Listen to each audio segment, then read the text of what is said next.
চলতেছে কি করে? হ্যাঁ, তো ঠান্ডা লাগে, কুয়াশা সব অন্ধকারে রয়েছে। মালয়েশিয়া যদিও এক ঋতুর দেশ, কিন্তু এই জায়গাটায় প্রচুর ঠান্ডা এবং কুয়াশা। এখন যদিও বাজে 1:15, এখন বেলা বাজে 1:15 দুপুর 1:15, কিন্তু কি কুয়াশা কুয়াশা, কি কুয়াশা। এই জায়গাটা আমরা গেন্টিং হাইল্যান্ড, এই জায়গাটা সবসময় এরকম ঠান্ডা থাকে, কুয়াশা থাকে সবসময়।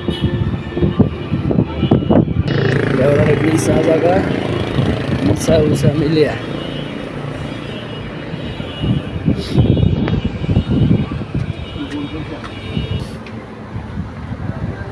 কি কুয়াশা, হ্যাঁ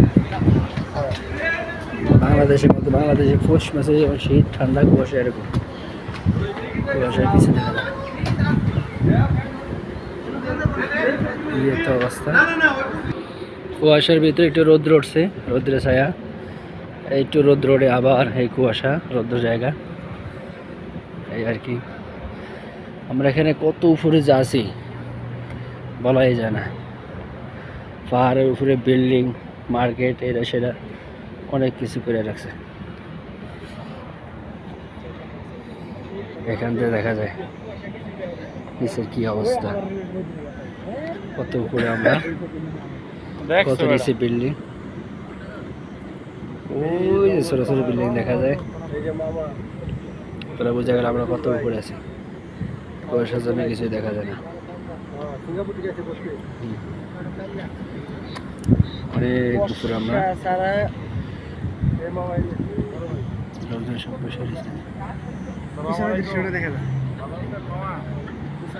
ওই উপরে কেবল মানুষ নামতেছে, বাতাস, ওখানে বাতাস শুরু হয়েছে। আলহামদুলিল্লাহ করতে বললাম, মামারা তো যায় না, কুয়াশা সিঙ্গাপুর থেকে